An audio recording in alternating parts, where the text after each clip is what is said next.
ఇప్పుడున్న పాకిస్తాన్ సైడ్ నుంచి ఇండియాలోకి వచ్చేసారు ప్రాపర్టీస్ వదిలేసి. ఇక్కడ ప్రాపర్టీస్ వదిలేసి అటువైపు వెళ్ళిన వాళ్ళు చాలామంది ఉన్నారు. బట్ కొంతమంది దే డెంట్ మూవ్. వాళ్ళు ఏమనుకున్నారు, సెక్యులరిజం నిజంగా వర్కౌట్ అవుతుంది అనుకుండొచ్చు. ఓకే. First thing.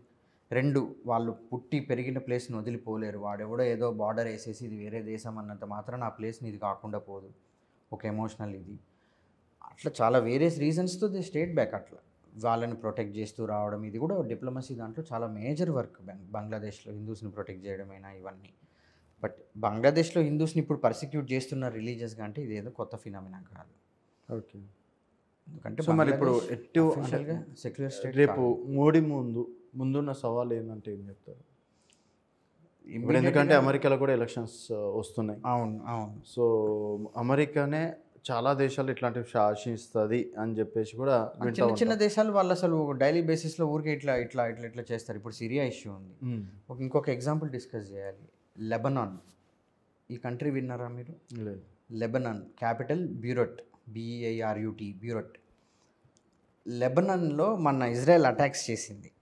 ఓకే. ఎందుకు అంటే ఇప్పుడు హెజ్బొల్లా అనే టెర్రరిస్ట్ ఆర్గనైజేషన్ లెబనాన్లోనే పుట్టి లెబనాన్లోనే ఉంది. ఒకప్పుడు లెబనాన్ ఒక క్రిస్టియన్ కంట్రీ. ఓకే. వాళ్ళు అందరినీ ఇలా ఇన్వైట్ చేసి ఇమిగ్రెంట్స్ని అందరినీ ఇన్వైట్ చేసి ఈరోజు ఒక టెర్రరిస్ట్ కంట్రీ, ఒక టెర్రరిస్ట్ గ్రూపు టేక్ ఓవర్ చేసేసింది కంట్రీని. ఒక ఎగ్జాంపుల్ లెబనాన్. సిరియాలో ఏంటి, US రష్యా గొడవ అది. సిరియాకి ఏం లేనదేనా లేదు, బట్ ఇప్పటికీ బర్న్ అవుతుంది Syria.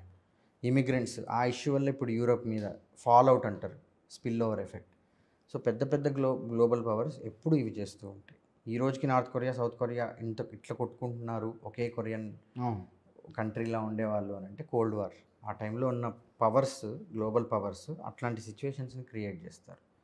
So maybe US is planning something around మనల్ని డైరెక్ట్గా ఏం పిన్ డౌన్ చేయలేక. ఎందుకంటే ఎకనామీ పరంగా ఏమైనా చేస్తే అది గ్లోబల్గా చాలా ఎఫెక్ట్ అవుతుంది. చైనాతో అయినా అందుకే ఎవరు గొడవ పెట్టుకోరు, మనతో అయినా ఎవరు అందుకే గొడవ పెట్టుకోరు. ఓకే. బట్ ఈ గేమ్ వాళ్ళ ఇంట్రెస్ట్లు వాళ్ళకు ఉంటాయి. ఆ ఇంట్రెస్ట్ని పర్పెచువేట్ చేయడం కోసం చేస్తూ ఉంటారు. ఇప్పుడు మనమైతే ఎలా కెనడాలో కూడా వెళ్ళి అసాసినేషన్లు చేసాము, ఇంట్రెస్ట్ అది. సో మనం ఎంత దూరం పోతామన్నది ఆ పవరు, ఆ లీడరు ఆ పవర్ ఎగ్జిక్యూట్ చేయడము, దెన్ ఆ పాలసీ బేసిస్ మీద ఎగ్జిక్యూట్ చేయడం అనేది దాని మీద డిపెండ్ అయి ఉంటుంది. ఇంత స్ట్రాంగ్ లీడర్ మళ్ళీ రాలేకపోవచ్చు ఇండియాకి అని మాత్రం చెప్పగలను. And what is the major challenge before Modi అని అంటే maybe they have many things to set right and అవి అవ్వకపోవచ్చు కూడా. Maybe that is a major challenge they have ahead right now. Okay. So మీరు ఒక IB ఆఫీసర్గా, అంటే మాజీ ఆఫీసర్గా ఇట్లాంటి ఇష్యూలని మీరు ఏ విధంగా చూస్తారు? ఏంటి పరిష్కార మార్గాలు, ఎట్లుంటే బెటర్? ఈ ఇష్యూని ఎలా చూడాలి అని అంటే దీన్ని ప్రాపర్గా అబ్జర్వ్ చేస్తూ ఇప్పుడు ఈ గొడవ ఒక్క రోజులో 2 రోజులు జరిగింది కాదు, 40 రోజులుగా జరుగుతుంది. ఓకే. బంగ్లాదేశ్ 40 రోజులుగా బర్న్ అవుతుంది. స్టూడెంట్స్ పెద్ద ఎత్తున వచ్చి ర్యాలీ చేయడం ఇవి స్టార్ట్ చేసి 1 month పైన అయింది. ఓకే. మీడియాలో నార్మల్గా ఉండింది అది. ఇప్పుడు it has become world's number 1 trending or number 2 trending or number 3 trending. అది కూడా చెప్పాను కదా, ఎవరో చూస్ చేశారు అలా అవ్వాలి అని. ఏమైందిరా అంటే ఈ 40 daysలో more than 400 students were killed. Okay. So it became an emotional issue. And ఆ ప్రొటెస్ట్ వైల్డ్ అయిపోయి ఇప్పుడు reservation related, unemployment related, students చాలా హెవీ డెన్సిటీ ఆఫ్ పాపులేషన్లో Bangladesh is at its peak of youth ఎక్కువ ఉన్నారు. ఆ సర్కమ్స్టాన్సెస్లో అది ఎక్స్ప్రెస్ చేశారు, ఇట్లా లేదు మేము కావాలంటే వాళ్ళని చంపేసేనే చేసేస్తాము అని. అంటే కోర్టు ఇచ్చింది తీర్పు, యాక్చువల్లీ కోర్టు ఇచ్చింది రిజర్వేషన్ల గురించి తీర్పు, కానీ ఈ మ్యాటర్ మళ్ళీ తీసుకొచ్చింది వీళ్ళ గవర్నమెంట్. ఓకే. అందుకు వీళ్ళ మీద పడి ఇలా చేశారు. దెన్ ప్రెసిడెన్షియల్ ప్యాలెస్ నుంచి అంటే చంపేస్తాము డైరెక్ట్గా PMని అంటున్నారు అంటే అక్కడ లా లేదని అర్థం. అక్కడ ఏ చట్టం పని చేయట్లేదు. అలాంటి పరిస్థితి అక్కడ వచ్చింది, వాళ్ళు తెచ్చుకున్నారు.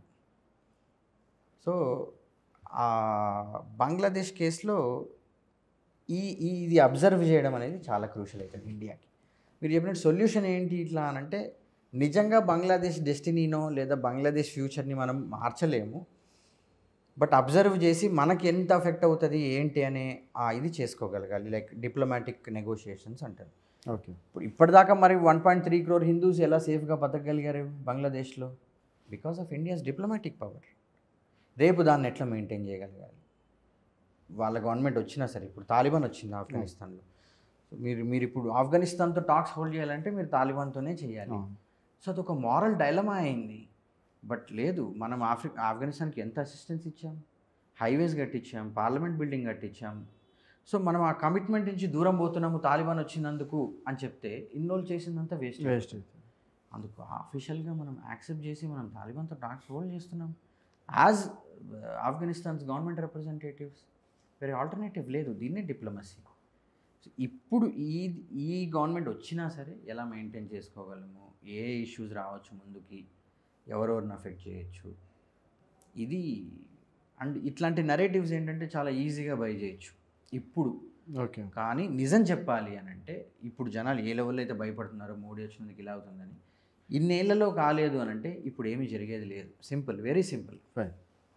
ఎందుకంటే వాళ్ళు చేయగలిగింటే వాళ్ళ పవర్ పీక్లో ఉన్నప్పుడే చేసి ఉండాలి. పీక్ ఫేజ్ అయిపోయింది. ఇప్పుడు ఏం చేసిన వాళ్ళకి బెనిఫిట్ అయ్యేది లేదు. సో ఏం వచ్చేది లేదు, అక్కడ ఏం పోయేది లేదు. ఇది ఒక ఫియర్ సైకోసిస్ అంతే. నెక్స్ట్ ఎలక్షన్స్కి ప్రిపేర్ చేయడం, యాంటీ ఇంక్యుమెన్సీ ఉంది, డీలిమిటేషన్ జరుగుతుంది. Rahul Gandhi is already ready to become PM. So why not just give it a try అని ఒక ఫ్లో నారేటివ్స్ ఇవి పుష్ చేయడం. సో ఏదైనా ఇట్లాంటి ఇష్యూస్ జరిగినప్పుడు ఒక హిస్టారికల్ కాంటెక్స్ట్, చారిత్రాత్మకంగా అసలు ఏం జరిగింది, మన రోల్ ఏంటి, నిజంగా ఏం జరిగింది, ఎట్లా అఫెక్ట్ చేయొచ్చు అనేది ఆబ్జెక్టివ్గా చూడగలగాలి అని అంటాను. యాజ్ అన్ అనలిస్ట్ నేను అదే చేస్తాను. ఏదో ఒక సైడ్ తీసేసుకోవడం చాలా ఈజీ. అలా తీసుకున్నానంటే నాకు అసలు ఇంకొక పర్స్పెక్టివ్ మిస్ అవ్వచ్చు. ఓకే. సో అది మిస్ అవ్వకూడదు. జనాలు కూడా అన్ని చూడాలి, కానీ ఒపీనియన్స్ ఫామ్ చేసేసుకొని దాన్ని లైఫ్ చేసేసుకోవడం అలా చేసుకోకూడదు. అయినాయి గొడవలు, అయినాయి రిజర్వేషన్ గురించి అయినాయి, రేపు ఇండియాలో కూడా ఇలాంటి పరిస్థితి వచ్చేది ఉంది అని అంటే చాలా ఈజీగా కోరిలేట్ చేసుకోవచ్చు. ఓకే. బట్ మనం బంగ్లాదేశ్తో ఇట్లా చేస్తున్నాము అని అంటే మనకి ఇక్కడ రూల్ ఆఫ్ లా లేదా అని ఫస్ట్ క్వశ్చన్ వేసుకోండి. ఓకే. ఉంది, we have rule of law. And institutions powerful కాదా? Institutions are powerful. రికోర్స్ లేదా ఇండియాలో ఎప్పుడైనా అలా జరిగిందా? ఎన్నో వార్స్ జరిగింది ఇండియాలో. మరి ఏ రోజైనా ఆర్మీ జనరల్ వచ్చి తీసేసుకొని నువ్వు వెళ్ళిపో, నీకు I will give you bumper offer, you leave the country, I will take over అని అన్నారా? అలా. సో అది చెప్పినంత ఈజీగా అది జరగడం. సో జనాలను ఊరికే ఆ నెరేటివ్లో పుష్ చేసి ఎలక్టోరల్ పొలిటిసైజ్ చేయడం వరకు చేస్తారు చాలా హెవీగా ఈ ఇష్యూతో అని అనిపిస్తుంది నాకు. ఓకే అండి, thank you so much. So అంటే చాలామంది అయితే భయపడుతున్నారు, బంగ్లాదేశ్కి ఏదో అయిపోయింది, ఇంకేదో జరగబోతుంది ఇండియాకి. జరగచ్చు అంటే ఇంత జరిగినప్పుడు డెఫినెట్గా అలర్ట్ అవ్వాలి. అదే ఇప్పుడు ఇట్లాంటిది ఎట్లా మిస్ అవుతుంది అనేది నాకు తెలిసి టాప్ సర్కిల్స్లో ఉన్న మేజర్ డిబేట్. ఓకే. లేదు ఇంకేదన్నా some game might be going on, but చాలా ఇంపార్టెంట్, చాలా క్రూషియల్. మనం పాకిస్తాన్ ఎంత డెసిమేట్ చేయగలిగి ఎంత చేసినా ఈక్వల్లీ ఇంపార్టెంట్ బంగ్లాదేశ్. ఓకే. అక్కడ పంజాబీస్ ప్లస్ ముస్లిమ్స్ కాంబినేషన్, ఇక్కడ Bengalis plus Muslims and bordering West Bengal, అక్కడ బార్డరింగ్ పంజాబ్. సో